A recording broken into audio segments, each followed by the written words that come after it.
کابل ښار کې د هوا او چاپیریال د ککړتیا د مخنیوي په اړه د عامه پوهاوي غونډه جوړه شوه. د کابل ښاروالۍ او کابل ژوبڼ له لوري د بېلابېلو ادارو د مسؤلینو او د ګذر د وکیلانو په ګډون سره دغه غونډه د کابل ژوبڼ په تالار کې جوړه شوې وه. امروز محیط زیست به حساب مجلس داشت در باغ کابل که ما از تمام شاروالای کابل و از تمام دوستایی که اشتراک کرده بود جهان تشکری میکنم. امروز روزی بود که باید ما واقعیت ها را به مردم خود آشنا می ساختیم و آشنا ساختیم، به خاطر که در زمستان نزدیکی که داریم ما و شما باید کاری کنیم که از پلاستیکی که تایر موتر که چیزهایی که در کارخانه ها، سرایا، مالگدام، نانبایی، خبازی، تمام چیزی که میسوزانن میخواین که هوا را خراب بسازه باید از او جلوگیری کنیم. ما به خاطر که صدای مردم و پل ارتباط بین دولت و مردم می باشیم باید کوشش ما باشه که در سایه خود اما تمام چیز همکاری کنیم. ویناول وویل چې د ژمي په سړو شپو ورځو کې باید کابل ښاریان د پلاستیک همدارنګه د موټر د ټایرونو او نورو لوګي تولیدونکو توکو لاس وځولو په جدي توګه ډډه وکړي، ځکه د چاپیریال او هوا د ککړتیا لامل ګرځي او د انسانانو، مرغانو او نورو حیواناتو ژوند له ګواښ سره مخ کوي او د ناوړه اقلیمي بدلونونو د رامنځته کېدو لامل ګرځي. دا یوازې تبلیغات نه دي چې اوس موږ او تاسې ووایو چې نه، دا د موږ د دین جز ده چې موږ او تاسې باید د طبیعت د ساتنې لپاره د هوا د ککړتیا په مقابل کې د مبارزې په برخه کې خپل هغه مسؤلیتونه هر څوک په خپل ځای کې ادا کړي. د ژمي په رارسېدو سره یوازې د کابل هوا نه بلکې د افغانستان په مختلفو ښارونو کې هوا د داسې ککړتیاو سره مخامخ کېږي چې اضرار یوازې تر انسانانو پورې محدود نه پاتې کېږي، بلکې د هوا د ککړتیا اضرار دا تر حیواناتو، نباتاتو او مرغانو، پرندو ټولو پورې سرایت کوي. ما شما در هر جامعه افراد با رسوخی مثل علمای کرام داریم، ما همچنان مثل وکلای گذر داریم، مثل ما شما مثل بزرگان ریش سفید و موی سفید داریم، پیچ سفیدای زنای پیچ سفید داریم که گپاش در جامعه قدر دارد نسبت به جامعه مسلمان ما شما. لذا هر یکی طبق توان خود اگر مسئولیت خود ادا نکنیم مشکلات شهر حل نمیشه. این ممکن نیست که 7 میلیون انسان دود تولید بکنه، یک ریاست ملی محیط زیست از آن جلوگیری بکنه. این ممکن نیست.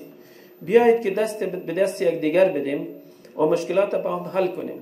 کوشش بکنیم که هر کسی که خانه داره و وسع و توانی را داره که فیلتر نصب کنه، در این مورد نباید سستی بکنه. حتی برای خانه فردی بسیاری از عزیزان در این شهر کوشش کردن که فیلتر جور کنن. فیلترهای بسیار خوبی برای خانه فردی حتی جور شده است. کسی توان داره که فیلتر نصب کنه حتما بکنه. این موضوع فقط موضوع اجتماعی نیست بلکه از لحاظ دینی هم این خطرناک است. یک مسلمان نمیتونه مسلمان دیگر را ضرر برسانه. روز قیامت از این پرسان و سوال خواهد شد. مسؤلینو وویل چاپیریال ساتنه د هر وګړي دنده ده ترڅو د انساني ژوند د بقا لپاره د هوا، چاپیریال او اوبو پاک ساتلو ته پاملرنه وکړي. د کابل ښاروالۍ د چاپیریال ساتنې او چاپیریالي روغتیا ریاست په ګړندیو او دوامداره هڅو باندې تل هڅه کړې ده ترڅو پورې د کابل ښار د هوا ککړتیا همدارنګه د چاپیریالي ککړتیا نه مخنیوی وکړي. په دې پار باندې په تیر کې موږ تقریبا د 400 بلند منزلونو په اندازه کې هغه فلټرونه نصب کړي دي.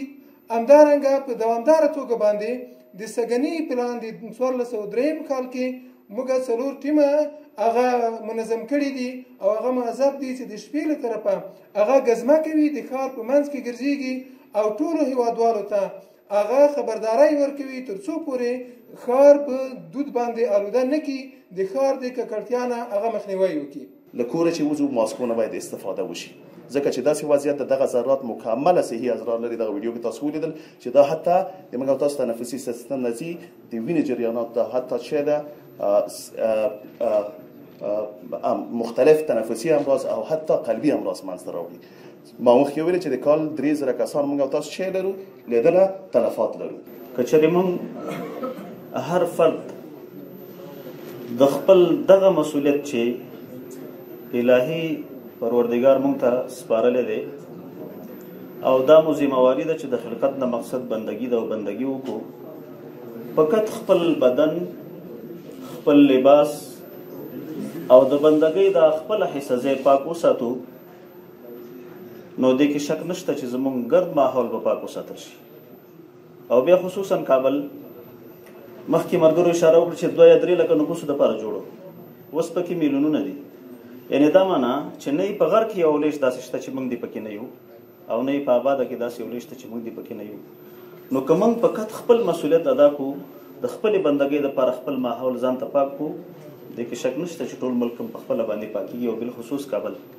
دا یادونې وړ ده چې د ژمي په موسم کې په کابل او د هیواد په نورو ښارونو کې ډیری بې کیفیته او لوګي تولیدونکي توکي سوځول کیږي چې د لویو ښارونو هوا ورسره ډیره ککړه کیږي.